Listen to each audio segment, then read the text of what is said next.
Dalam situasi yang berbeda, Nabi SAW pernah berdoa kepada Allah.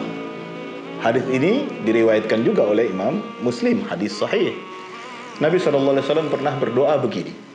Kata Nabi SAW, Sa'altu Rabbi thalathan. Saya berdoa, saya meminta, saya berharap kepada Allah Subhanahu wa taala Tuhanku 3 hal. Fa'atani sintain wa mana'ani wahidah. Tapi Allah mengabulkan 2 saja harapanku, 2 saja doaku, dan Allah menolak atau tidak mengabulkan yang satunya. Kata Nabi SAW, Sa'altu Rabbi an la yuhlika ummati bis-sanah. Saya meminta kepada Allah Subhanahu wa taala, saya berdoa agar Allah tidak menghancurkan umatku dengan musibah kelaparan, dengan musibah kekeringan dan kelaparan, dan Allah Subhanahu wa taala mengabulkannya. Artinya tidak mungkin dan tidak akan pernah terjadi umat ini hancur, umat ini lenyap, umat ini binasa karena musibah kekeringan dan kelaparan. Yang kedua kata Nabi, wa sa'altuhu an la yuhlika ummati bil gharaq fa'ataniha. Saya juga meminta berdoa kepada Allah Subhanahu wa taala agar umatku tidak dihancurkan oleh Allah Subhanahu wa taala dengan musibah tenggelam, dan Allah menerimanya. Artinya tidak mungkin akan terjadi pada umat ini apa yang pernah terjadi pada Fir'aun dan kaumnya misalnya, yang saat mengejar Nabi Musa lalu mereka ditenggelamkan Allah secara keseluruhan pada saat itu.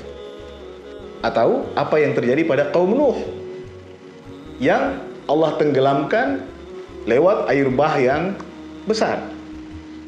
Umat ini tidak akan mengalami musibah seperti itu karena doa Nabi agar kita, umatnya, tidak akan ditimpa oleh musibah tenggelam.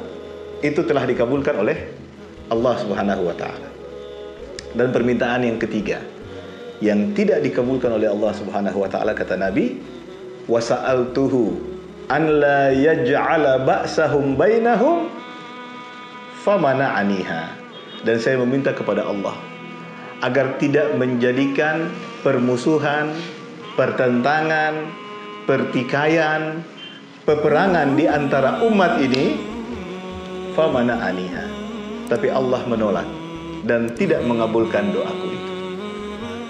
Artinya, kalau ada pertentangan, kalau ada perselisihan, ada persoalan di antara umat ini, itu sesuatu yang memang telah ditakdirkan oleh Allah Subhanahu wa taala. Bukan arahan atau semacam justifikasi kepada kita untuk memperuncing masalah di antara kita, bukan.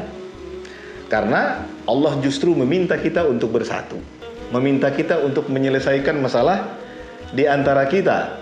Fa aslihu baina akhawaykum, maka jadilah juru damai, maka jadilah orang yang memperbaiki persoalan yang ada di antara sesama umat ini. Bahkan untuk kepentingan itu Nabi SAW juga membolehkan kita berbohong. Yang penting kita mengupayakan perbaikan antar sesama umat yang bermasalah, berselisih, atau silang pendapat.